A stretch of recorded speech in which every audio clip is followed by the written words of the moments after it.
The morning sun cast long shadows across Fort Braxton's training grounds as Staff Sergeant Maria Rodriguez adjusted her combat boots one final time.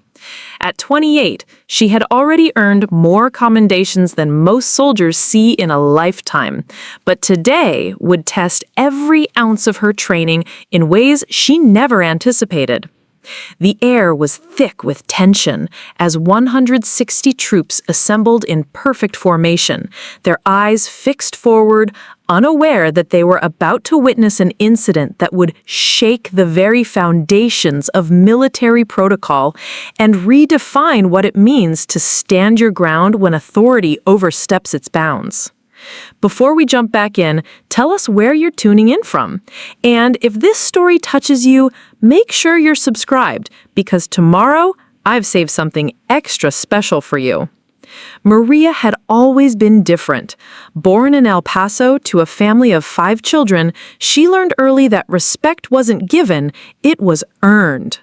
Her father, a Vietnam veteran who never spoke much about his service, taught her that sometimes the right thing to do isn't the easy thing to do.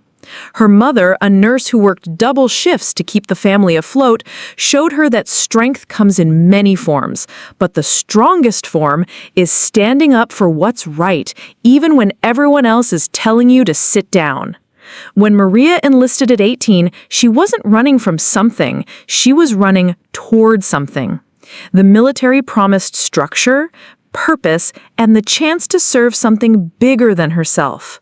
What it didn't promise, and what no recruitment poster could prepare her for, was the complex web of power dynamics, unspoken rules, and the occasional abuse of authority that exists in any large organization, especially one built on hierarchy and absolute obedience.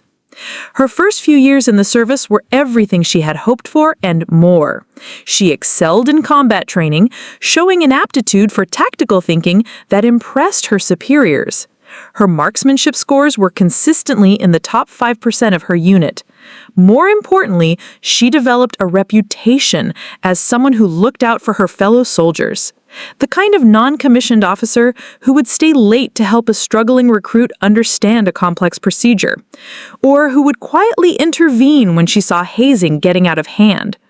But Maria's strong moral compass and unwillingness to bend in the face of wrongdoing also made her some enemies. There were whispers in certain circles about her being difficult to manage or too independent. Some of the old guard, particularly those who had come up through the ranks in a different era, saw her confidence as arrogance, her advocacy for others as insubordination waiting to happen. Colonel James Hartwell was exactly that type of old guard.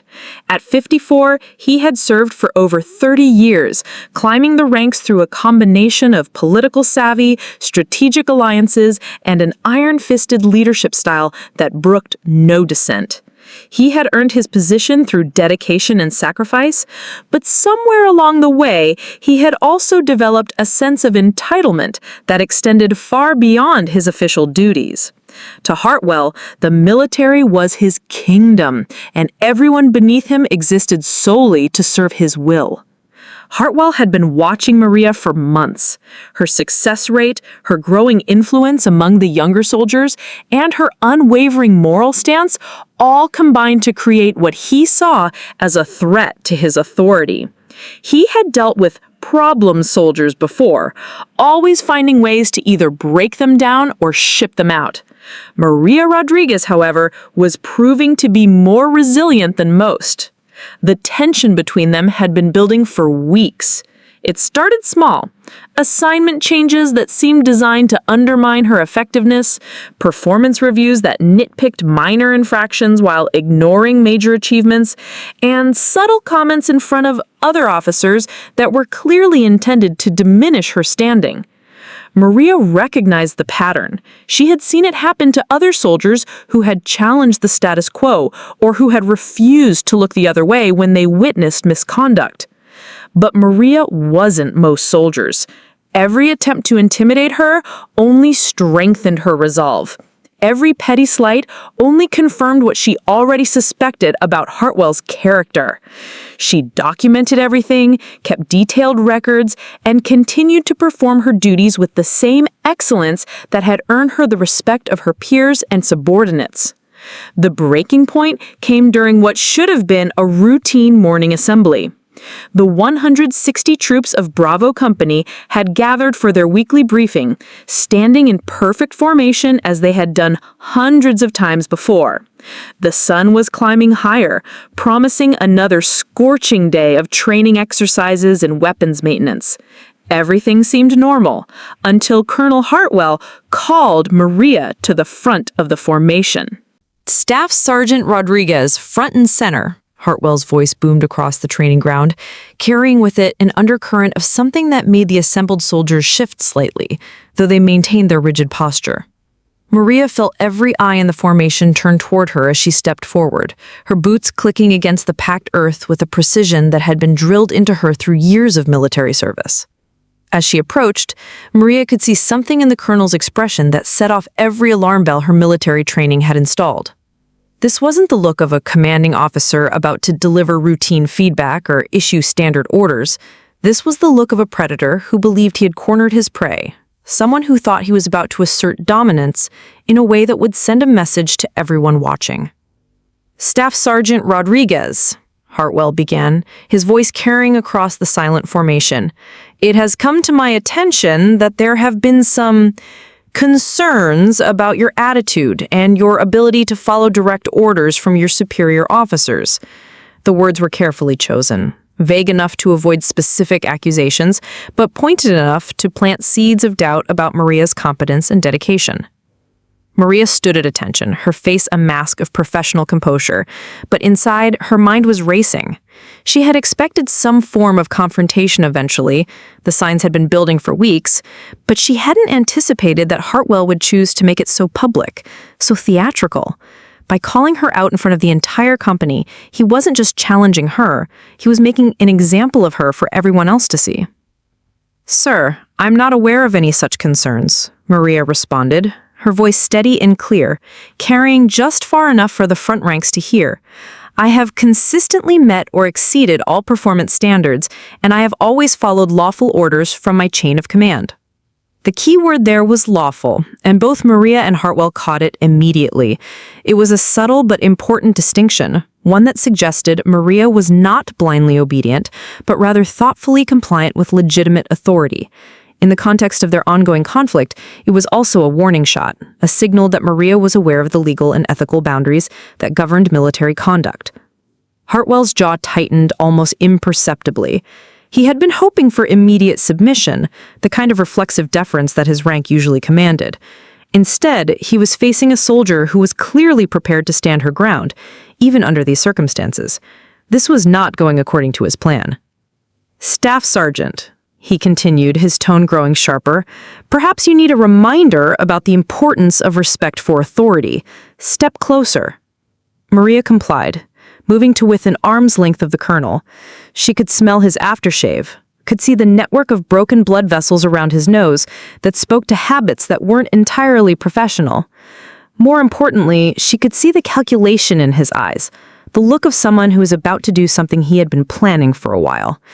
What happened next unfolded in a matter of seconds, but for Maria, it felt like slow motion.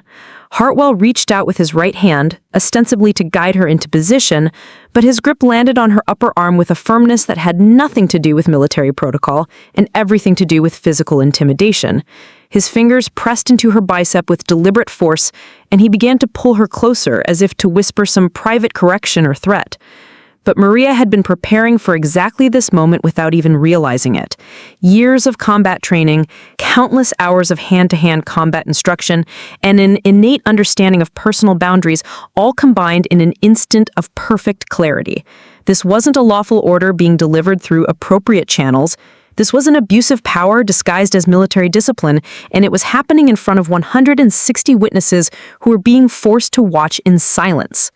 The grip on her arm tightened, and Hartwell leaned in closer, his breath hot against her ear.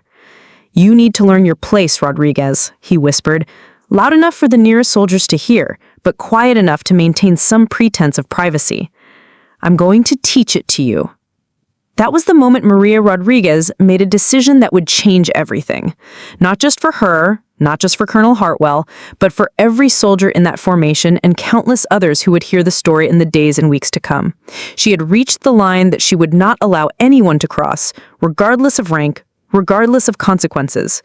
In one fluid motion that combined technique, timing, and absolute conviction, Maria twisted her body slightly, breaking Hartwell's grip while simultaneously grabbing his wrist with both hands. Using his forward momentum against him, she applied a joint lock that she had practiced thousands of times, but never imagined she would use on a superior officer. The sound that followed was sharp and unmistakable. The distinctive crack of bones separating from bone, amplified by the morning silence and the acoustics of the open training ground. Hartwell's cry of pain and surprise echoed across the formation, causing several soldiers to break their rigid posture despite their training. The aftermath of that bone-breaking moment stretched across the training ground like a shockwave, rippling through the ranks of stunned soldiers who had just witnessed something that would be talked about for years to come. Colonel Hartwell staggered backwards, clutching his obviously broken wrist against his chest, his face cycling through expressions of shock, pain, and rage in rapid succession. The morning air, which had been filled with the routine sounds of military life just moments before, was now heavy with a silence so profound that the distant sounds of other training exercises seemed to come from another world entirely. Maria remained in position, her stance balanced and ready, her eyes fixed on Hartwell with the kind of focused attention that combat training burns into a soldier's reflexes.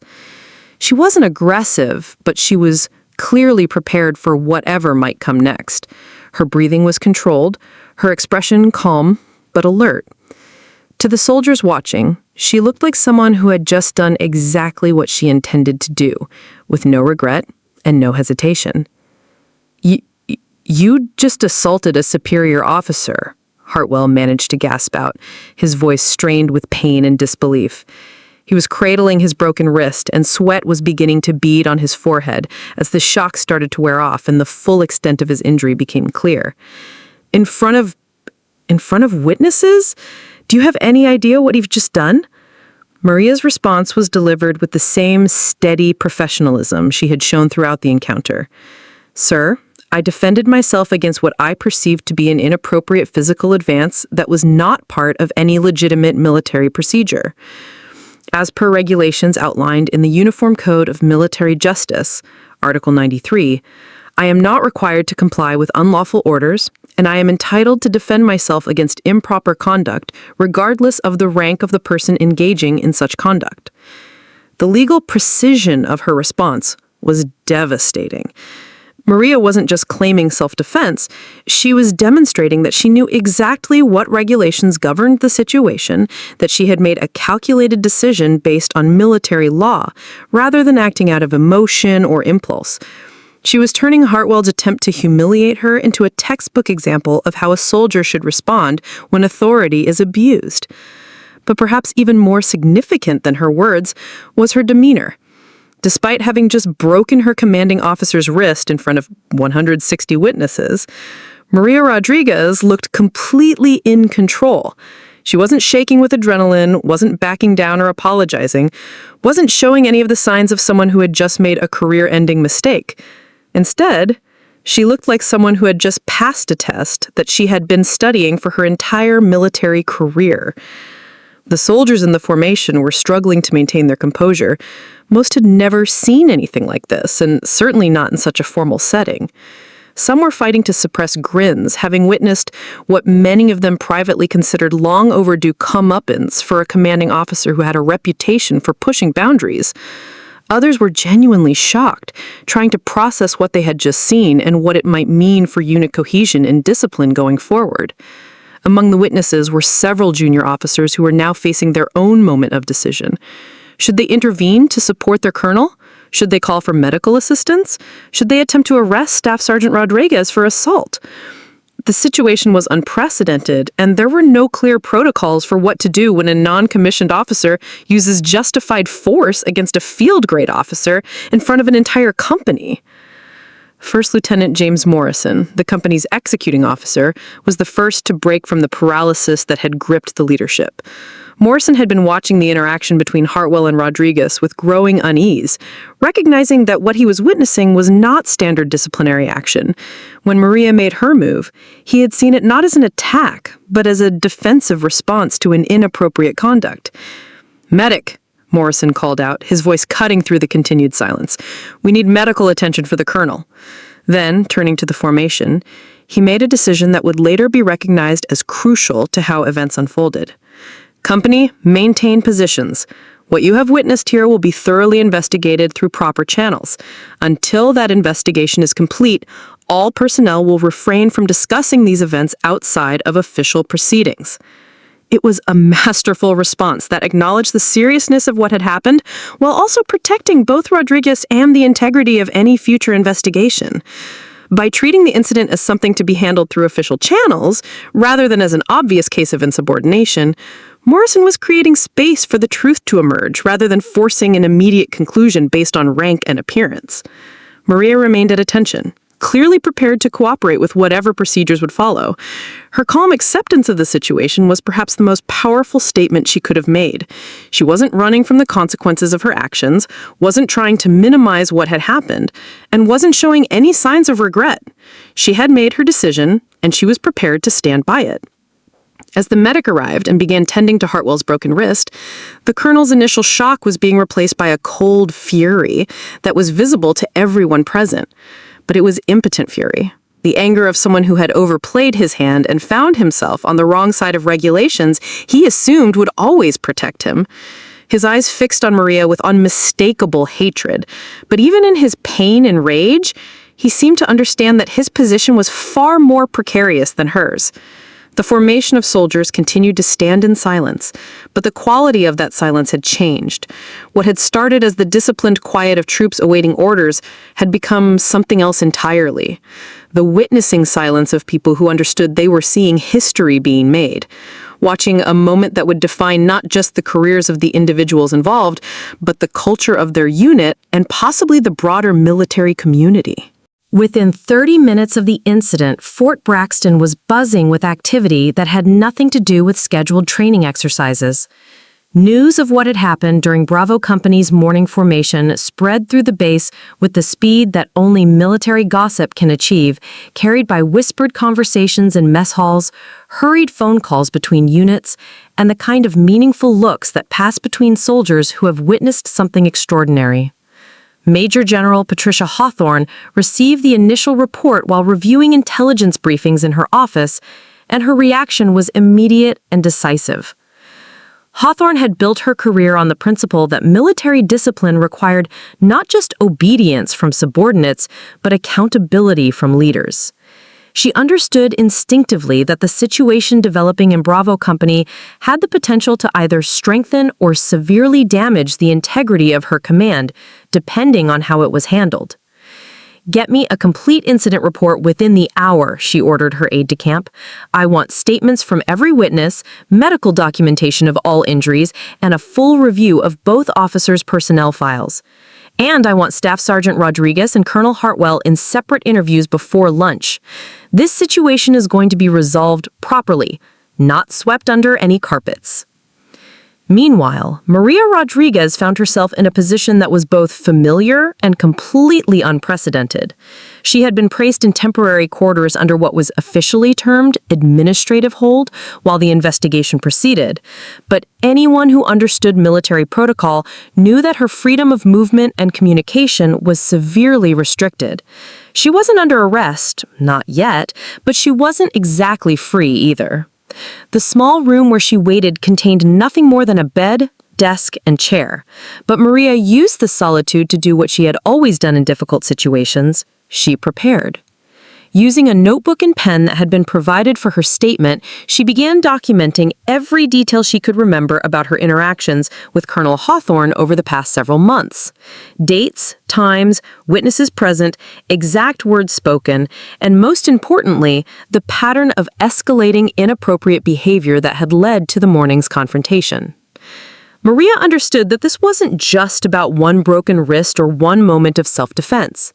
This was about a system that had allowed Colonel Hawthorne to abuse his authority for years, and about whether that system would protect him or hold him accountable when someone finally stood up to him.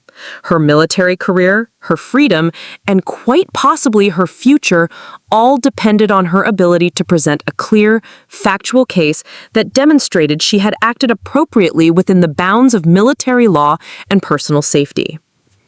3 doors down, Colonel Hartwell was having a very different experience. His broken wrist had been set and placed in a cast, but the physical pain was nothing compared to the psychological trauma of what had happened to his carefully constructed image of authority. For 30 years, his word had been law within his sphere of influence. Junior officers snapped to attention when he entered a room. Enlisted personnel followed his orders without question. The idea that a staff sergeant, a woman no less, could physically overpower him in front of 160 troops was a reality that his mind was struggling to process. But Hartwell's survival instincts were sharp, honed by decades of military politics and bureaucratic maneuvering. Even through his shock and pain, he was already crafting the narrative that would save his career and destroy Maria Rodriguez. In his version of events, Rodriguez had been insubordinate for months, had shown clear signs of instability, and had finally snapped and attacked him without provocation during a routine disciplinary correction. The problem with Hartwell's strategy was that 160 soldiers had witnessed the entire incident, and many of them had also observed the months of tension that had preceded it. In the hours following the confrontation, these soldiers were being interviewed by military police investigators, and their statements were painting a picture that was very different from the one Hartwell hoped to present. Corporal Danny Martinez had been standing in the front rank, less than 10 feet from where the incident occurred. His statement would later prove to be crucial. The colonel called Staff Sergeant Rodriguez forward and began making statements about her attitude and ability to follow orders. She responded professionally and appropriately. Then the colonel ordered her to step closer, and when she complied, he grabbed her arm in a way that seemed aggressive and inappropriate. He warned him once, quietly, that she was making him uncomfortable, but he tightened his grip and pulled her closer. That's when she defended herself. Martinez's account was corroborated by dozens of other witnesses, each providing slightly different details, but all confirming the same basic sequence of events. Hartwell had initiated inappropriate physical contact, Rodriguez had attempted to de-escalate verbally, and only when that failed had she used physical force to defend herself. But perhaps more damaging to Hartwell's position were the statements from soldiers who described the months of harassment and intimidation that had preceded the confrontation. Staff Sergeant Michael Chen testified that he had personally witnessed Hartwell making inappropriate comments about Rodriguez's physical appearance during officer meetings. Private First Class Sarah Thompson described seeing the colonel deliberately assign Rodriguez to dangerous or undesirable duties that seemed designed to punish her rather than serve any legitimate military purpose. A third woman, Specialist Jennifer Walsh, revealed that she had actually requested a transfer to another unit specifically to escape Hartwell's attention, though she had never filed an official complaint for fear of retaliation. As these statements accumulated throughout the day, the investigation began to take on a momentum that no one could have anticipated. What had started as a simple assault case was evolving into a comprehensive review of leadership failures, institutional tolerance of harassment, and the systemic problems that allow abusive authority figures to operate without accountability for extended periods. Major General Patricia Hawthorne found herself facing a decision that would define not just the outcome of this case, but her legacy as a commander. She could take the path of least resistance, accepting some version of Hartwell's story and disciplining Rodriguez for insubordination, thereby maintaining the appearance of command authority and avoiding the complex investigation that was already generating uncomfortable questions about her own oversight responsibilities. Or she could follow the evidence wherever it led, even if it meant acknowledging that a decorated colonel under her command had been abusing his authority for years while she and other senior leaders had failed to notice or act on the warning signs that were now becoming obvious in hindsight. The decision that would shape everything came at 1400 hours on the second day after the incident, when Major General Hawthorne made an announcement that sent shockwaves through the entire command structure of Fort Braxton and beyond. Rather than handling the Rodriguez-Hartwell situation as an isolated disciplinary matter, she was ordering a comprehensive investigation into what she termed systemic failures in leadership oversight and accountability. This investigation will examine not just the events of Tuesday morning, Hawthorne announced to her senior staff, but the entire culture that allowed those events to become necessary. We will look at every complaint, every transfer request, every performance review, and every incident report that relates to the command climate and units where these problems may have existed. And we will take action based on what we find, regardless of rank, regardless of tenure, and regardless of the personal or professional relationships that may be affected. The implications of this announcement were staggering. Hawthorne wasn't just investigating one colonel's misconduct. She was acknowledging that the system itself had failed, and she was prepared to hold everyone accountable, including herself if necessary. For the junior officers and enlisted personnel who'd been watching the situation develop, this was a moment of validation that many had never expected to see.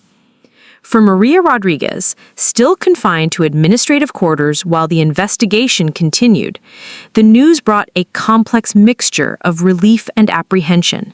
She had known from the moment she broke Hartwell's wrist that her actions would have consequences, but she hadn't dared to hope that those consequences might ultimately lead to real change rather than just personal punishment. Now, for the first time since the confrontation, she began to allow herself to believe that she might have done more than just defend herself. She might have sparked something that would protect other soldiers from experiencing what she had endured. The expanded investigation quickly revealed that Colonel Hartwell's behavior toward Maria Rodriguez was not an isolated incident, but rather part of a pattern that stretched back years. Internal emails that investigators had subpoenaed showed a disturbing picture of a command climate where inappropriate behavior was not only tolerated, but sometimes actively concealed by intermediate supervisors who were more concerned with maintaining unit cohesion than addressing misconduct. One particularly damaging email sent from Hartwell to his executive officer 6 months before the Rodriguez incident read, "Need to find a way to motivate Staff Sergeant Rodriguez to request a transfer. She's becoming too influential with the junior enlisted, and her attitude toward authority is spreading. Suggestions?"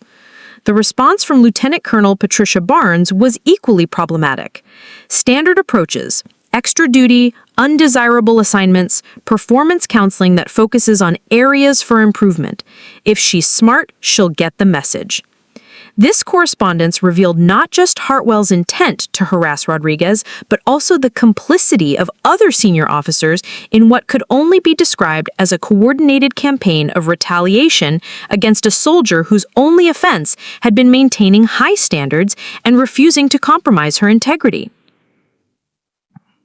As word of these discoveries spread through the base, the mood among junior enlisted personnel began to shift in ways that surprised even experienced observers of military culture.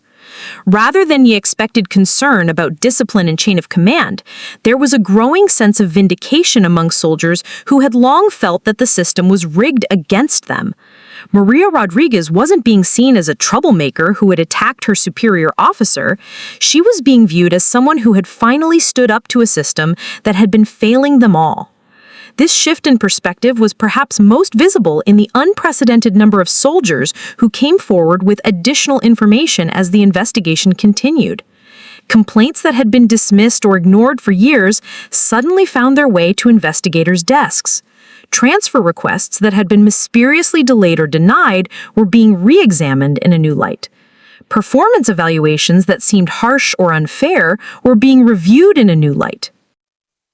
The investigation also revealed that several soldiers had attempted to report Hartwell's behavior through official channels over the years, only to have their complaints buried or redirected in ways that protected the colonel, while potentially putting the complainants at risk. Sergeant First Class Maria Santos had filed a formal complaint about Hartwell's inappropriate comments 18 months earlier, but the complaint had been resolved through counseling that focused more on Santos's perception issues than on Hartwell's behavior.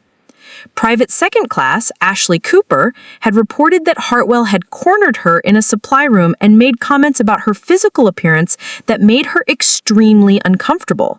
But her complaint had been dismissed as a misunderstanding, and she had been counseled about the importance of maintaining professional relationships with senior officers. These revelations painted a picture of institutional failure that went far beyond one colonel's misconduct.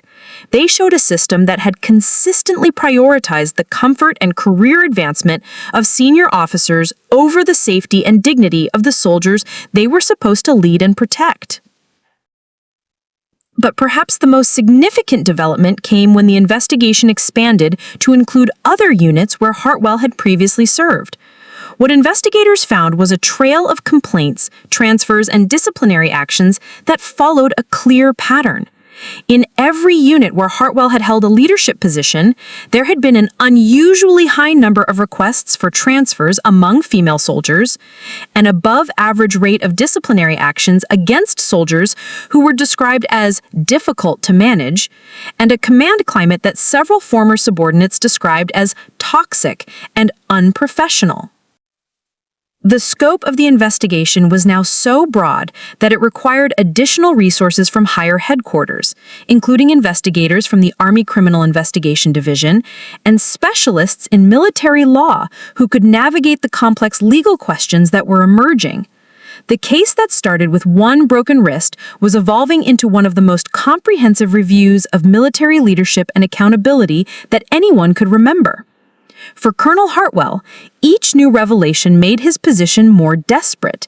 His initial strategy of portraying himself as the victim of an unstable subordinate was collapsing under the weight of evidence that painted him as a serial abuser of authority who had been protected by a system that valued rank over righteousness. His legal team was now focusing less on defending his actions and more on negotiating the terms of his inevitable downfall.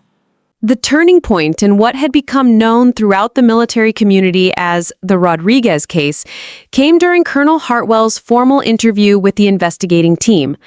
After days of mounting evidence and crumbling support from his superiors, Hartwell made a decision that would seal his fate and vindicate Maria Rodriguez in ways that even she had not dared to imagine. Faced with overwhelming testimony from dozens of witnesses and a paper trail that documented years of misconduct, Hartwell attempted one final gambit to save his career. Instead of accepting responsibility or showing remorse, he doubled down on his original position, but in doing so, he revealed the full extent of his character flaws and his fundamental misunderstanding of military values. Staff Sergeant Rodriguez has been a problem since the day she arrived in my command, Hartwell told the investigators, his broken wrist still in a cast, serving as a visible reminder of how dramatically his authority had been challenged. She questions orders, she undermines discipline, and she has consistently shown that she believes she knows better than her superior officers. What happened during that formation was the inevitable result of her insubordinate attitude and her complete lack of respect for the chain of command. The investigator, Colonel Sarah Mitchell, who had been brought in from another command specifically to ensure objectivity, allowed Hartwell to continue his narrative without interruption. She had reviewed all the evidence, interviewed dozens of witnesses, and read years' worth of performance evaluations and incident reports. She knew exactly where Hartwell's story diverged from the documented facts, and she was giving him every opportunity to dig his own grave. "The idea that I was acting inappropriately is ridiculous," Hartwell continued, his voice rising with indignation that seemed genuine but was completely divorced from reality. "I was conducting a lawful disciplinary correction of a subordinate who needed to be reminded of her place in the military hierarchy. The fact that she responded with violence only proves that she was never fit for military service in the first place." Colonel Mitchell finally interrupted.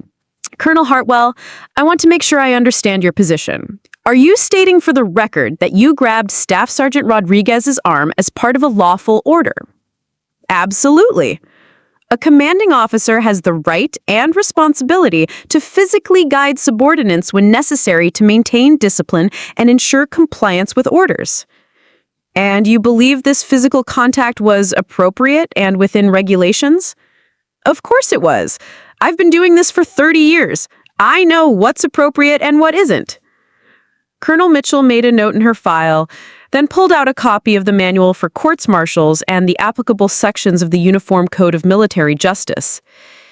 Colonel, I'd like you to review these sections regarding appropriate disciplinary measures and the use of physical contact with subordinates. Take your time.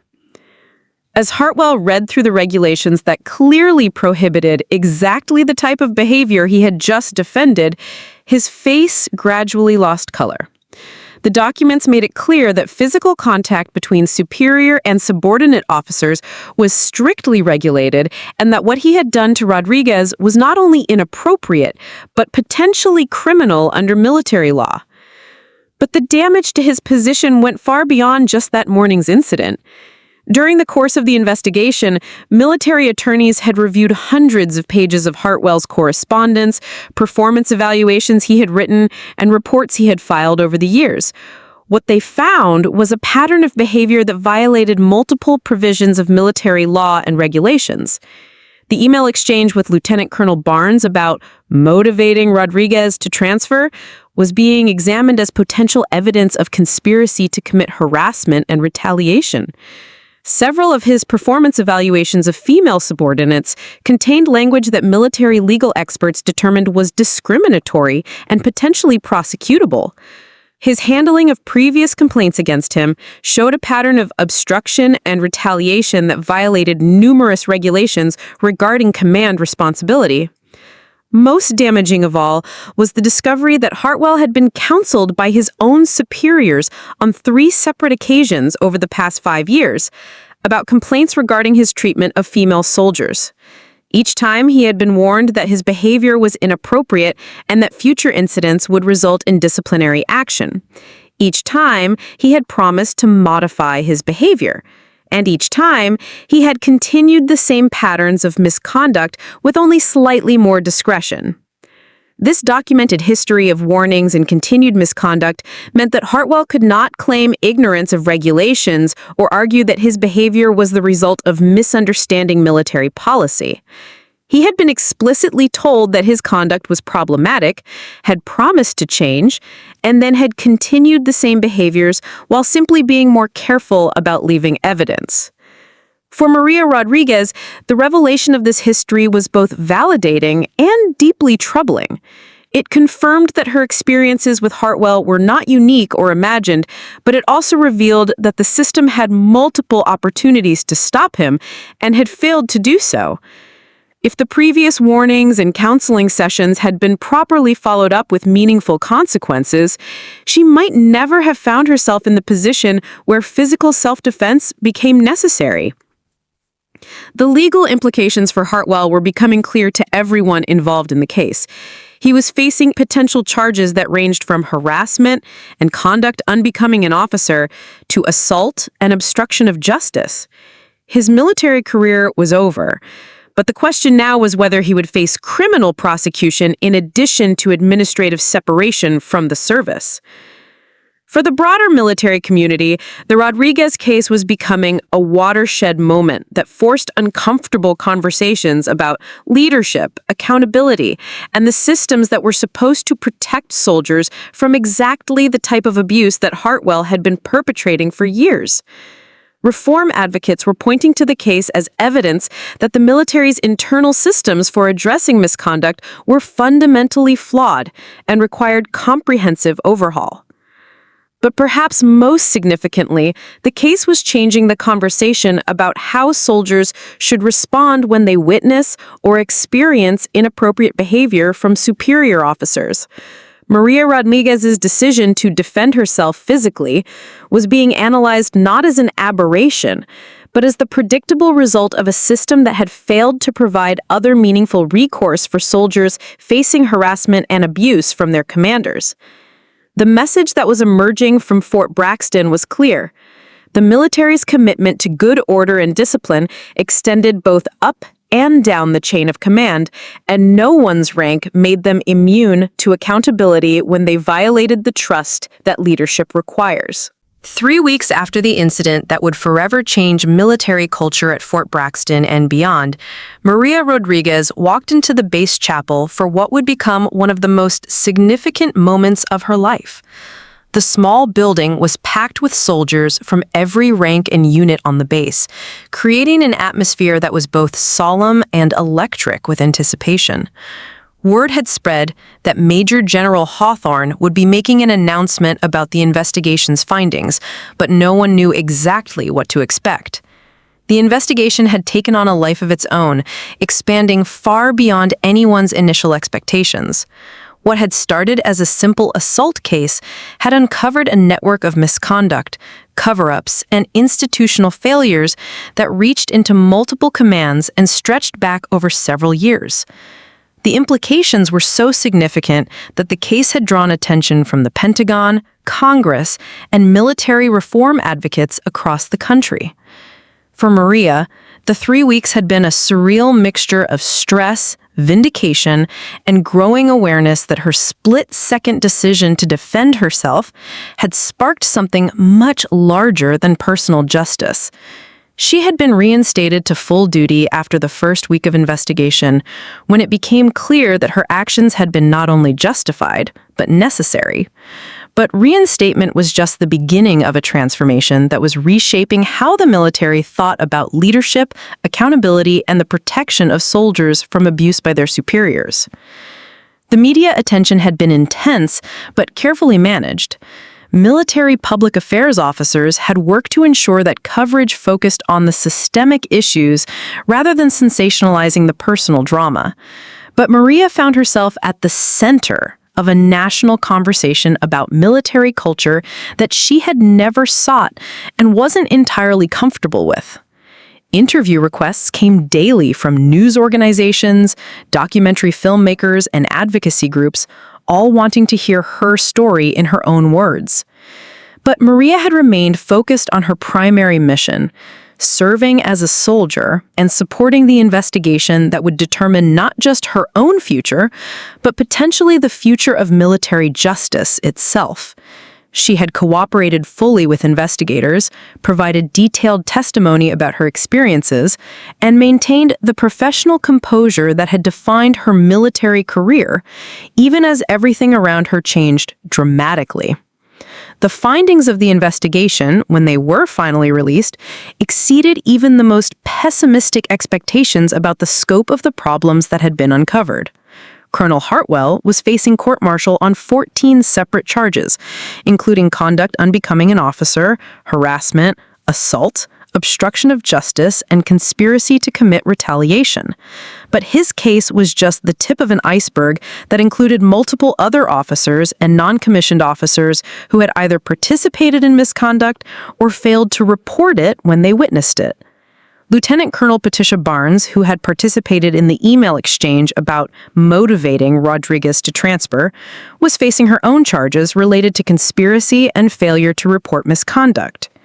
2 other field-grade officers were under investigation for similar failures of leadership and accountability. Most significantly, the investigation had revealed that several senior leaders, including some at the brigade and division level, had received reports about problems in Hartwell's command over the years, but had failed to take appropriate action. The institutional changes that were being implemented as a result of the investigation were equally comprehensive. New reporting procedures were being established to ensure that complaints about harassment and misconduct would be investigated by independent authorities rather than by the accused person's immediate chain of command. Training programs were being overhauled to emphasize not just the prohibition of inappropriate behavior, but the positive duty of all soldiers to report and address misconduct when they witnessed it. Perhaps most importantly, the case had established new precedents for how soldiers could and should respond when they faced inappropriate behavior from superior officers. Maria's actions were being studied and analyzed not as an aberration, but as a model for how trained soldiers could defend themselves while remaining within the bounds of military law and regulations. Her use of force had been deemed not only justified, but exemplary in its precision and restraint. She had used exactly the amount of force necessary to stop the inappropriate behavior, had not continued the physical confrontation once the immediate threat was ended, and had immediately submitted to military authority for investigation and resolution.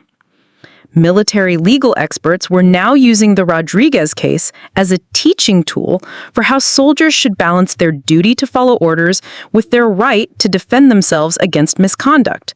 The key principle that emerged was that soldiers had not only the right, but the responsibility to resist unlawful orders and inappropriate behavior, even when that behavior came from superior officers.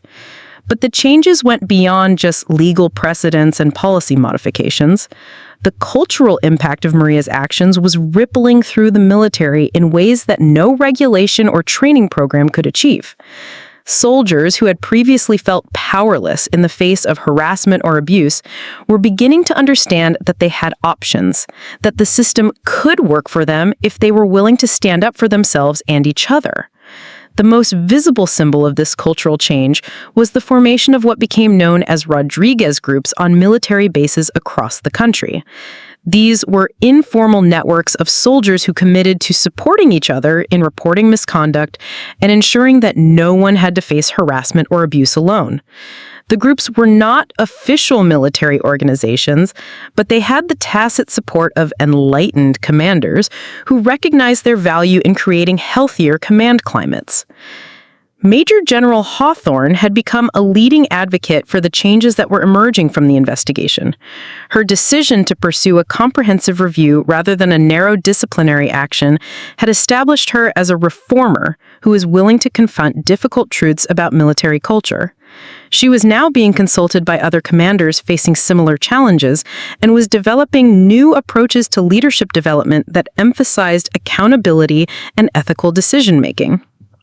The impact on Bravo Company, where the original incident had occurred, was particularly dramatic. First Lieutenant Morrison, who had handled the immediate aftermath of the confrontation with such professionalism, had been promoted and was being considered for command positions that would allow him to implement the lessons learned from the Rodriguez case. The soldiers who had witnessed the incident were now serving as informal ambassadors for the changes that were being implemented across the military.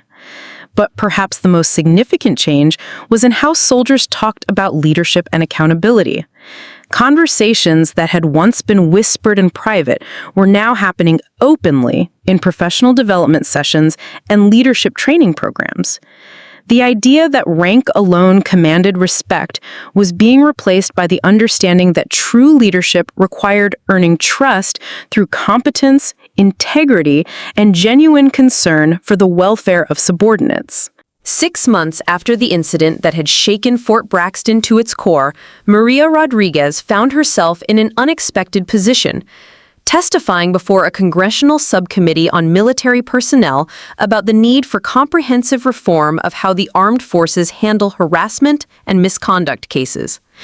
The hearing room was packed with lawmakers, military officials, advocacy groups, and media representatives, all focused on understanding how one soldier's moment of self-defense had revealed such extensive problems within the military justice system. Staff Sergeant Rodriguez, the subcommittee chairman began, your actions on that morning in March have sparked one of the most comprehensive reviews of military culture and accountability in recent memory. Can you walk us through your thought process during those critical moments when you decided to defend yourself against Colonel Hartwell? Maria adjusted the microphone in front of her, acutely aware that her words would be recorded, analyzed, and potentially quoted for years to come.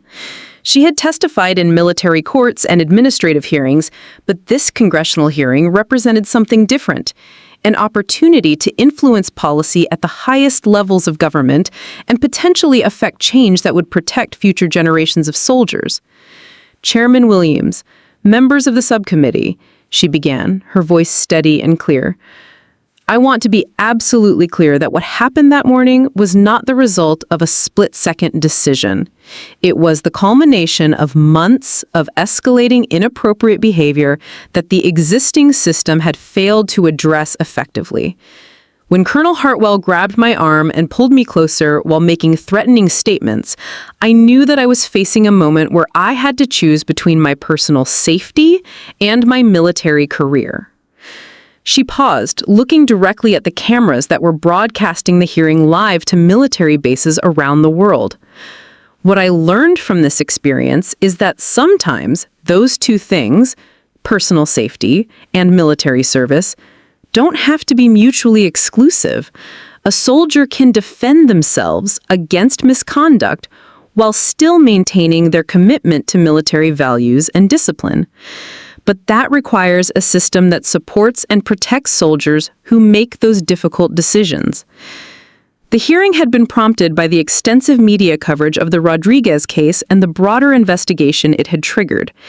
Editorial writers, military reform advocates, and veterans organizations had all weighed in on the significance of what had happened at Fort Braxton, creating political pressure for congressional oversight of military personnel policies. Senator Patricia Walsh, a former Navy officer who served on the subcommittee, leaned forward in her chair. Staff Sergeant Rodriguez, the investigation that followed your case uncovered what appears to be a pattern of institutional failure to address misconduct by senior officers. In your view, what are the systemic changes that need to be made to prevent similar situations in the future? Maria had prepared extensively for this question, working with military lawyers, advocacy groups, and reform experts to develop a comprehensive understanding of the policy changes that could emerge from her experience. Her answer was detailed and specific, reflecting months of studying military regulations, legal precedents, and comparative analysis of how other institutions handle similar problems. Senator Walsh, Maria responded, I believe the changes need to happen at 3 levels. First, we need structural reforms that ensure complaints about misconduct are investigated by independent authorities who don't have personal or professional relationships with the accused parties.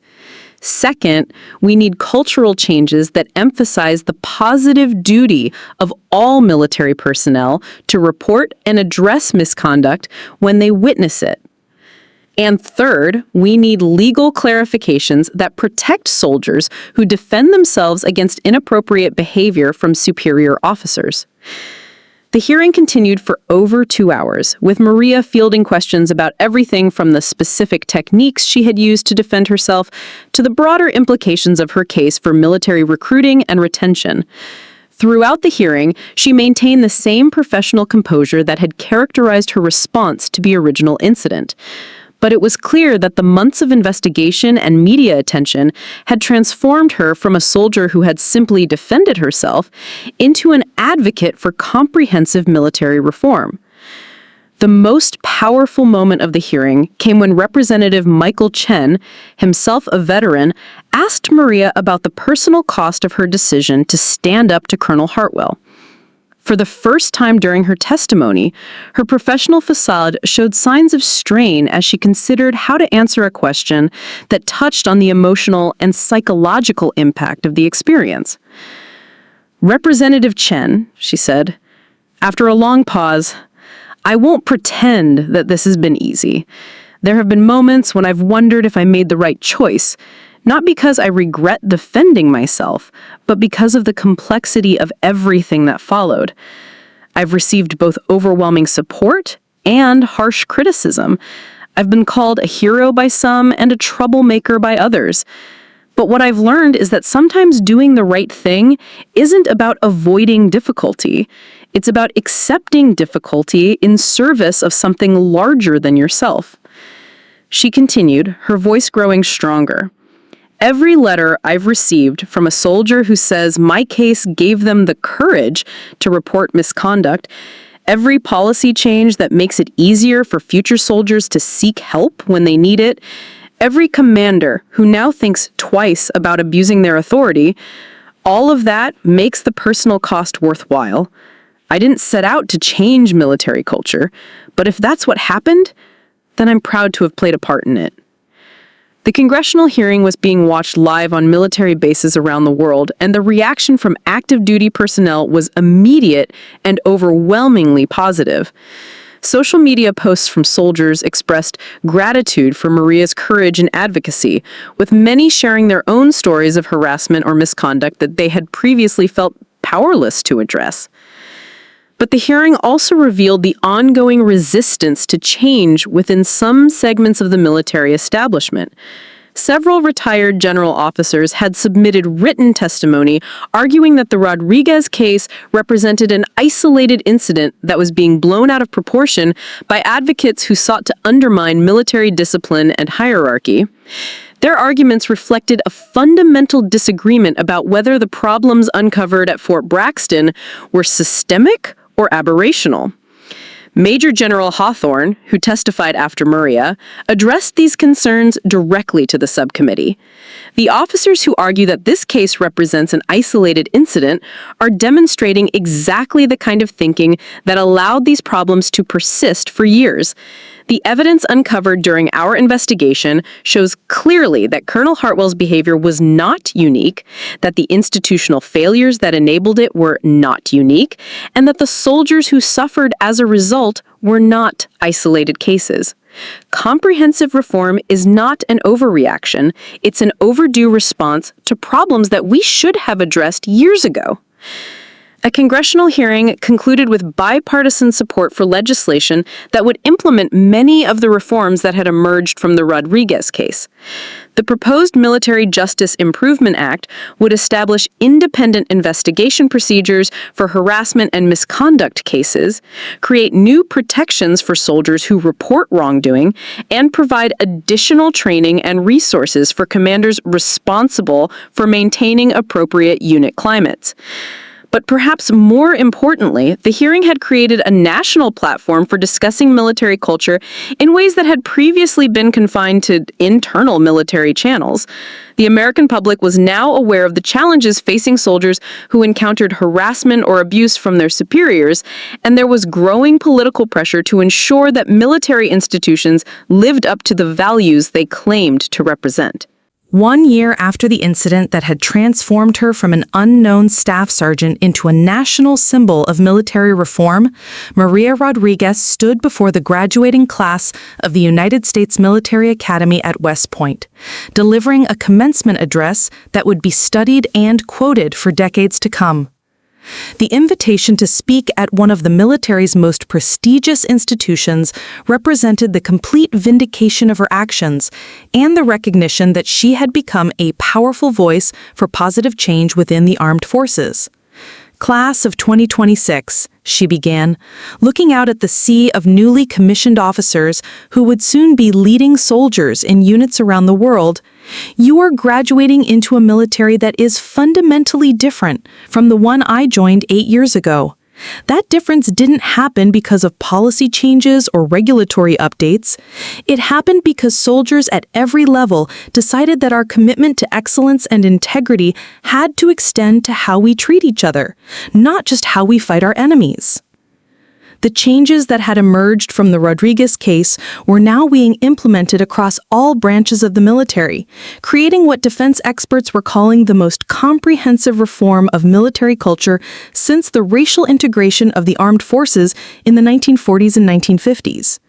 The new policies, procedures, and training programs that had been developed were showing measurable results in terms of reduced harassment complaints, improved unit cohesion, and higher retention rates among female soldiers and other groups that had historically faced discrimination.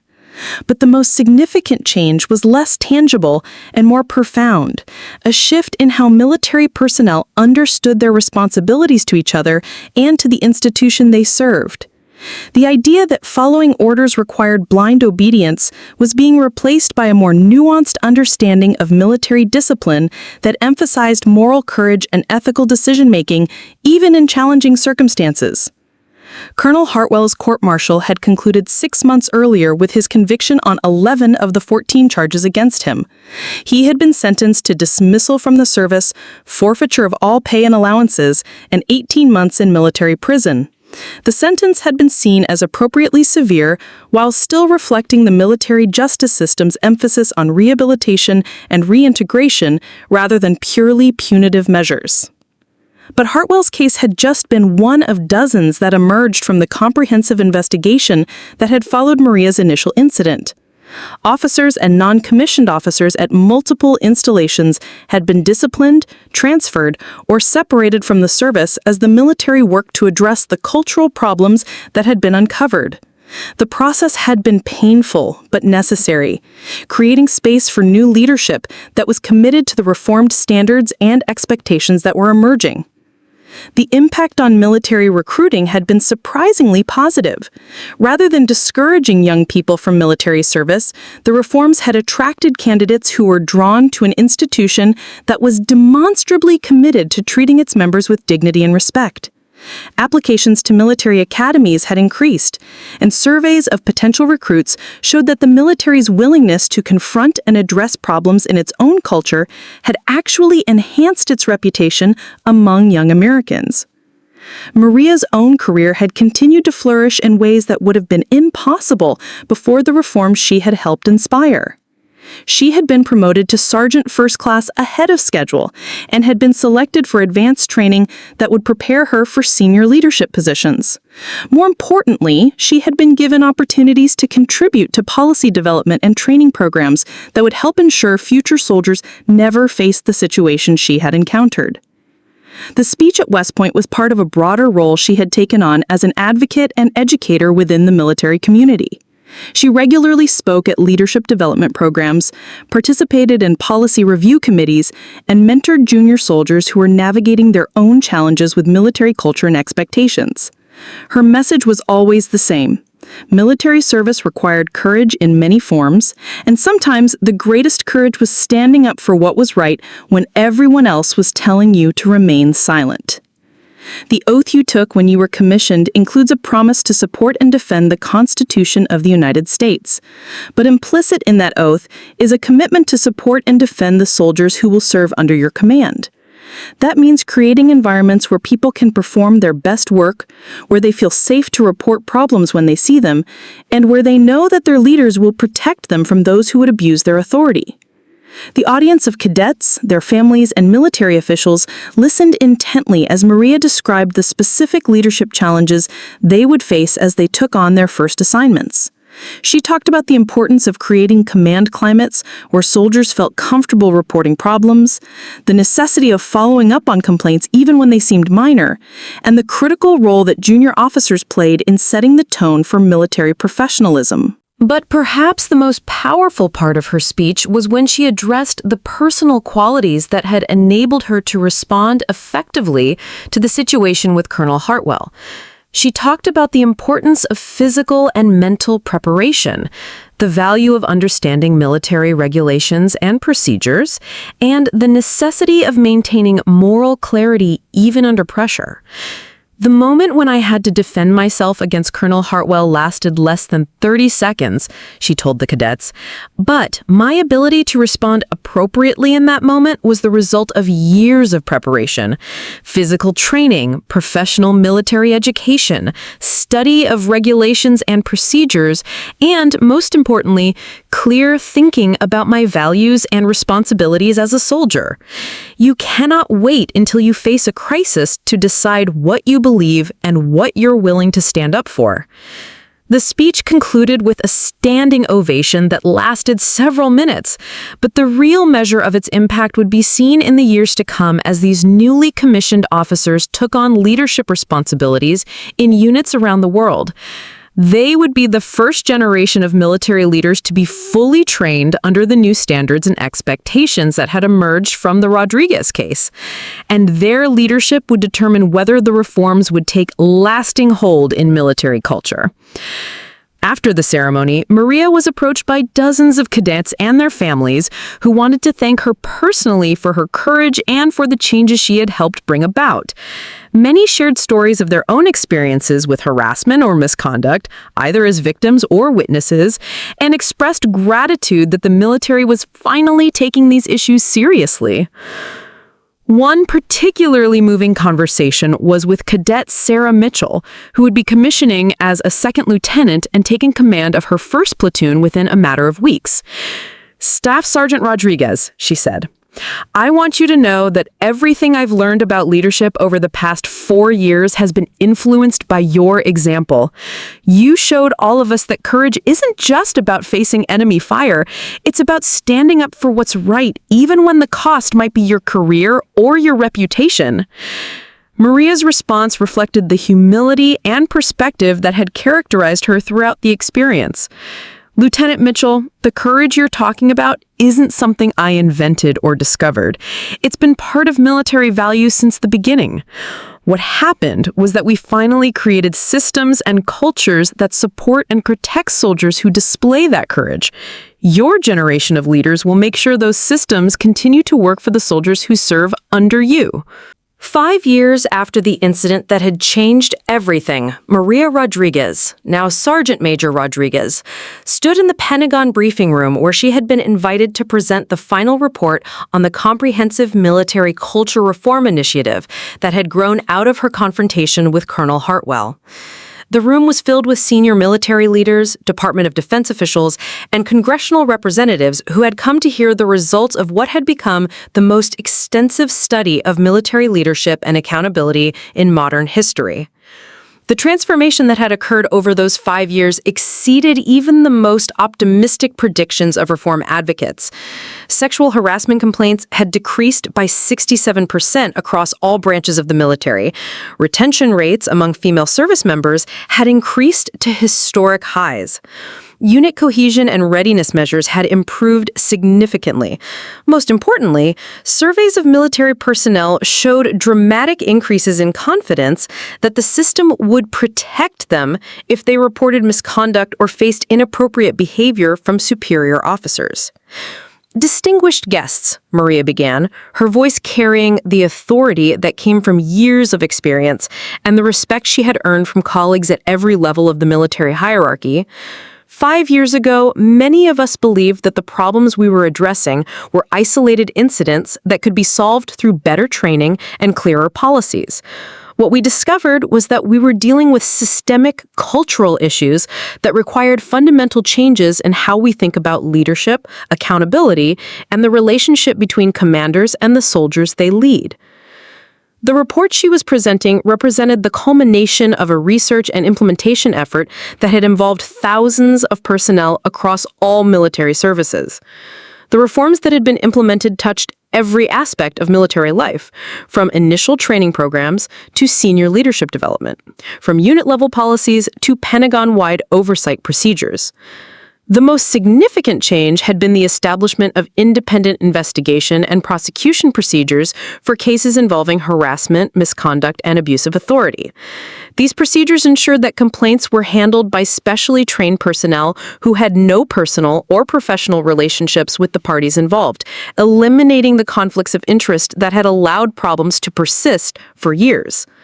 Training programs had been completely overhauled to emphasize not just the prohibition of inappropriate behavior, but the positive obligations of military leaders to create healthy command climates and to respond effectively when problems were identified. The new curriculum included extensive case studies, practical exercises, and ongoing assessment procedures that ensured the lessons were actually being learned and implemented. Perhaps most importantly, the reforms had established clear protections for soldiers who reported misconduct or who found themselves in situations where they needed to defend themselves against inappropriate behavior from superior officers. The legal precedents established by Maria's case had been codified into formal regulations that gave all military personnel clear guidance about their rights and responsibilities in these situations. The impact of these changes extended far beyond the immediate problems they were designed to address. The military's willingness to confront difficult truths about its own culture had enhanced its credibility with the American public and had strengthened civilian-military relations. Young Americans were more willing to consider military service, knowing that they would be joining an institution that was committed to treating its members with dignity and respect. International military partners had also taken notice of the American military's reform efforts, with several allied nations implementing similar programs in their own armed forces. The changes that had started with one soldier's decision to defend herself had rippled outward to influence military culture around the world.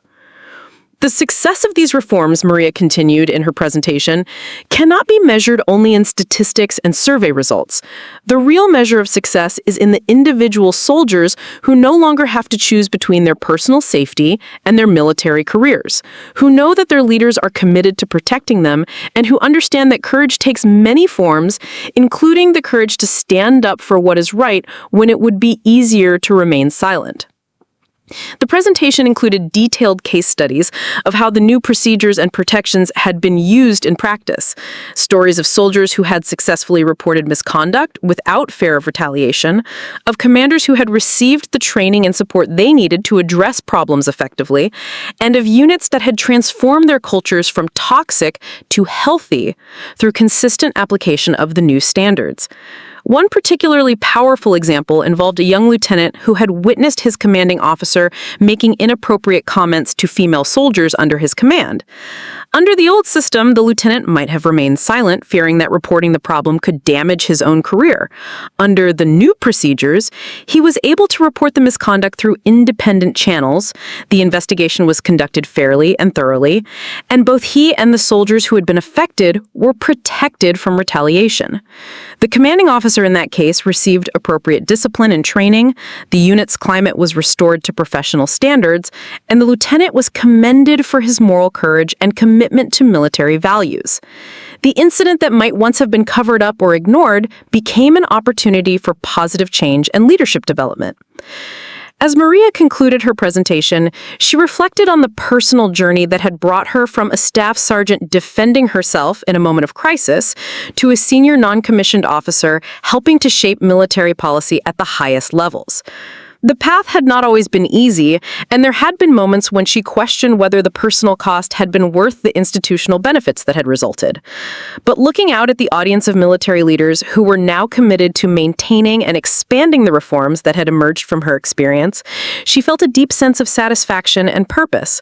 The military she was serving in wasn't perfect, but it was an institution that was willing to acknowledge its flaws and work to correct them. It was an organization that valued moral courage as much as physical courage, but protected those who stood up for what was right, and that understood that true strength came from treating all its members with dignity and respect. The questions and discussion that followed her presentation showed that the transformation was not yet complete. There were still challenges to address, still pockets of resistance to overcome, and still work to be done to ensure that the reforms would be sustained over time. But the foundation had been laid for a military culture that would be stronger, more ethical, and more effective because it was built on principles of mutual respect and shared accountability. As the briefing concluded and Maria prepared to return to her regular duties, she was approached by a young staff sergeant who reminded her of herself 5 years earlier, confident, professional, and clearly committed to serving with honor and integrity. Sergeant Maria Rodriguez, I just wanted to thank you for everything you've done to make the military a better place for all of us. Your courage gave the rest of us permission to be courageous too. Maria's response captured the essence of what the past 5 years had taught her about leadership, courage, and the power of individual actions to create institutional change. Sergeant, the courage was always there in all of us. What changed was that we finally created a system that supports and rewards that courage instead of punishing it. Your generation of leaders will take these reforms even further, and the soldiers who come after you will benefit from the foundation we've built together. 10 years had passed since that pivotal morning at Fort Braxton when Staff Sergeant Maria Rodriguez made a split-second decision that would reshape military culture forever. Now, Command Sergeant Major Rodriguez, She stood in her office at the Army War College, surrounded by commendations, photographs from countless ceremonies, and letters from soldiers whose lives had been changed by the reforms she had helped inspire. But the most meaningful item on her desk was a simple framed photograph from that morning 10 years ago. 160 soldiers standing in formation, unknowing witnesses to a moment that would transform everything they understood about courage, leadership, and accountability. The decade that had followed had seen changes that few could have imagined possible. The military that Maria now served in was fundamentally different from the one she had joined as a young private 15 years earlier. The reforms that had emerged from her confrontation with Colonel Hartwell had become deeply embedded in military culture, creating an environment where soldiers could serve with confidence that their leaders were committed to protecting them and that the institution valued moral courage as much as physical bravery. The statistical evidence of transformation was overwhelming. Sexual harassment and assault rates had declined to historic lows across all branches of the military.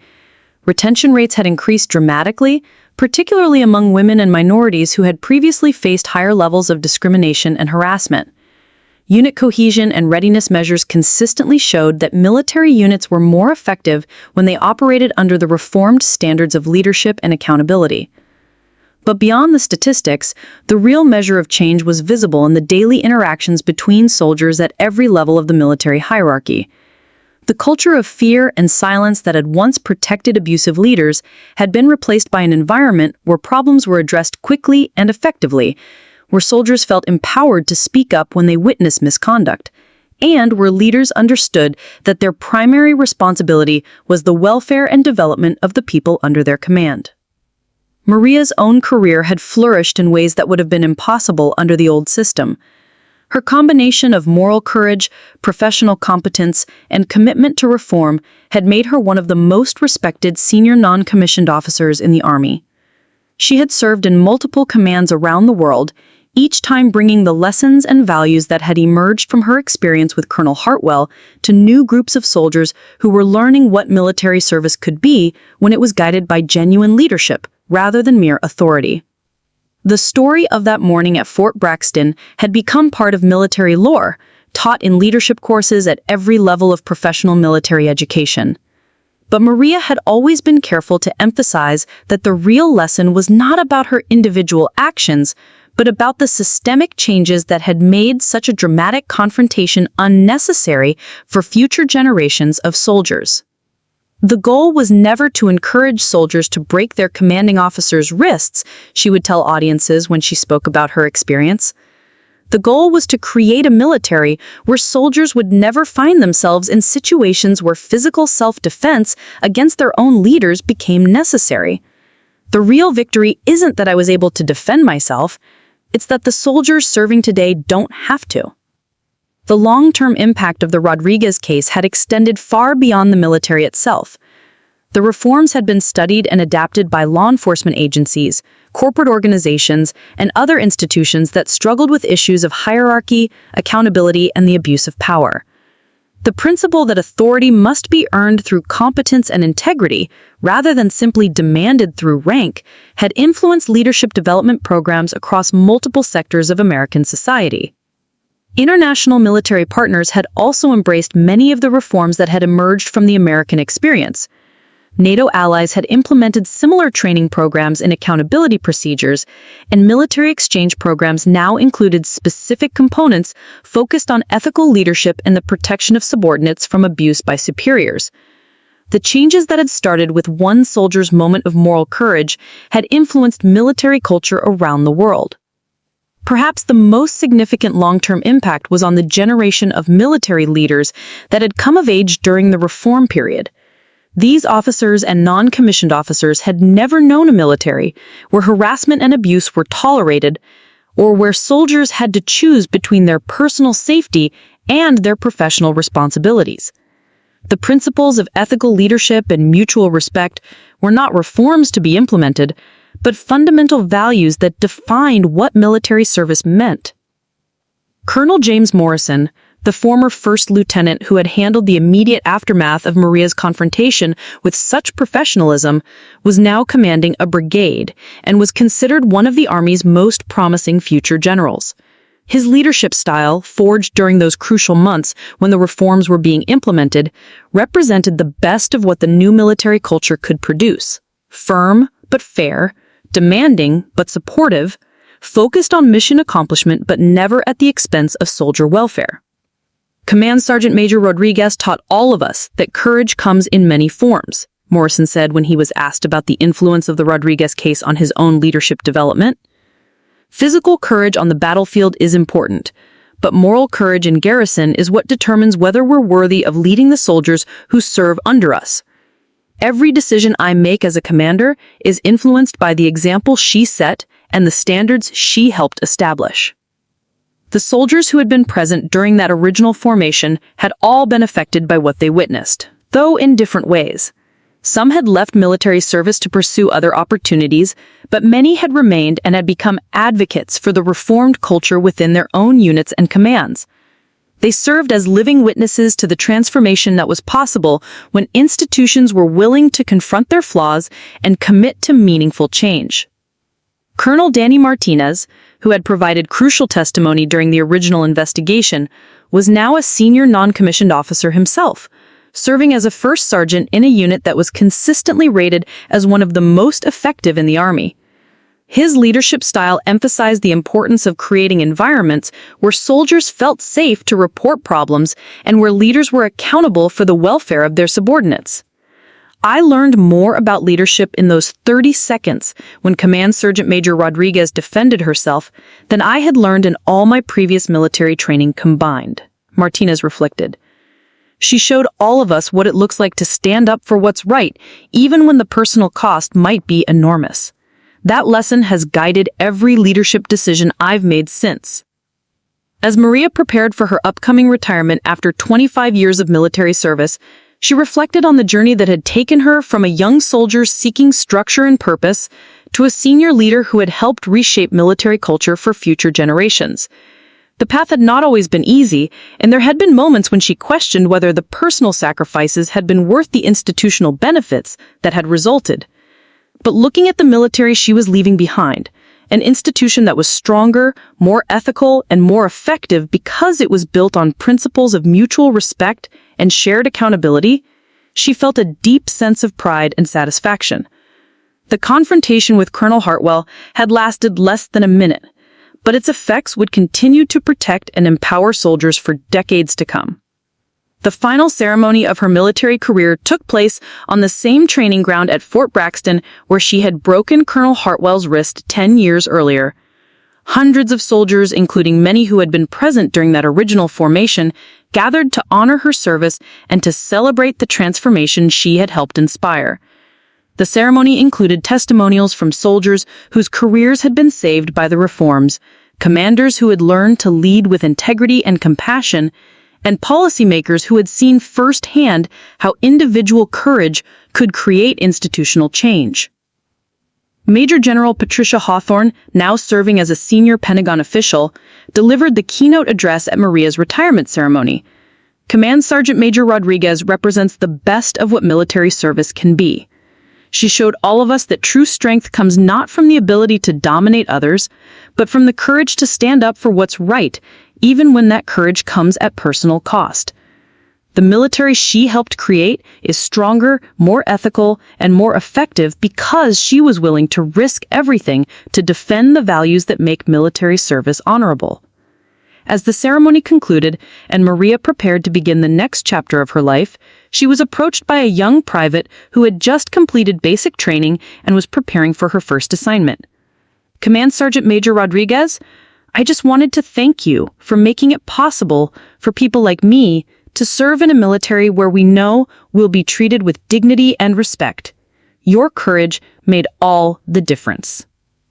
Maria's response captured the essence of what she had learned about leadership, courage, and the power of individual actions to create lasting change.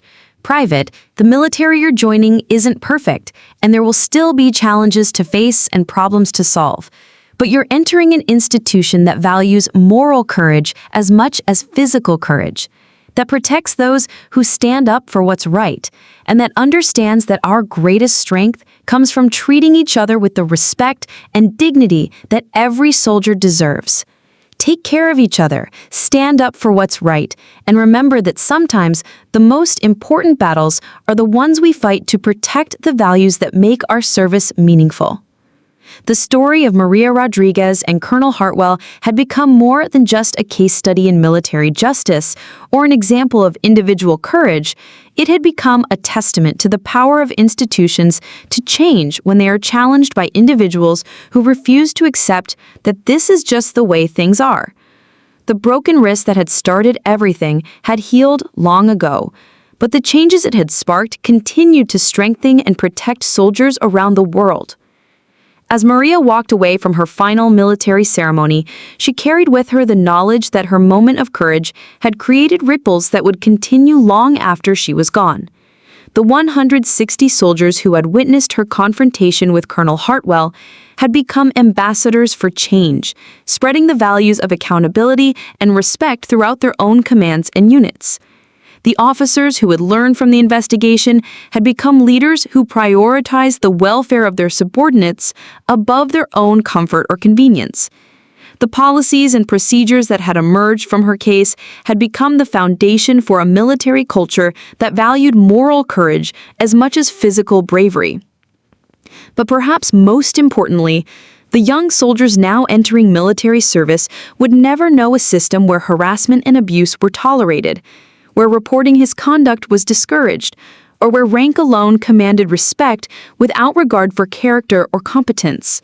They would serve in a military that had learned from its mistakes, that had chosen to change rather than defend the indefensible, and that understood that true strength came from protecting the vulnerable rather than exploiting them. The broken wrist had healed, but the healing it had started would continue for generations. In barracks and training grounds, in command posts and Pentagon briefing rooms, in military academies and war colleges around the world, the lesson of that morning at Fort Braxton continued to echo. Sometimes, the greatest act of service is having the courage to say no when authority demands submission to wrong. And sometimes, the most important victory is the one that protects others from having to fight the same battle. Maria Rodriguez had entered military service seeking structure, purpose, and the chance to serve something bigger than herself. In the end, she had found all of that and more. She had discovered that individual courage could create institutional change, that standing up for what's right could inspire others to do the same, and that sometimes the most important mission is the one you never planned to accept. The morning sun that had witnessed her confrontation with Colonel Hartwell 10 years earlier continued to rise over Fort Braxton. But now it illuminated a very different place, an installation where soldiers could serve with confidence, where leaders were held accountable for their actions, and where the values of honor, integrity, and respect were more than just words on a wall. They were the living reality of military service in the 21st century, forged in a moment of crisis, but sustained by the daily commitment of thousands of soldiers who understood that their greatest duty was to each other. As Maria began her civilian life, she carried with her the satisfaction of knowing that her military service had made a difference that would last far beyond her own lifetime. The young private who had thanked her at the retirement ceremony would serve in a military that was stronger, more ethical, and more effective because one staff sergeant had refused to accept that abuse of power was simply the price of military service. The broken wrist had become a symbol not of violence or insubordination, but of the courage required to transform institutions from within. It was a reminder that change often begins with a single individual who decides that enough is enough, that the status quo is unacceptable, and that the risk of standing up is worth taking if it means that others won't have to face the same choice. 10 years later, as new generations of soldiers took their oaths and began their military careers, they entered a service that had been fundamentally transformed by one woman's refusal to be victimized and her determination to ensure that others would never face the same situation. The sound of that breaking bone had echoed through the halls of power, creating changes that would protect and empower soldiers for decades to come. In the end, Maria Rodriguez had achieved far greater than she had ever imagined possible when she first put on a military uniform. She had not just served her country, she had helped it become worthy of the service of all who would follow in her footsteps. Up next, you've got 2 more standout stories right on your screen. If this one hit the mark, you won't want to pass these up. Just click and check them out. And don't forget to subscribe and turn on the notification bell so you don't miss any upload from us.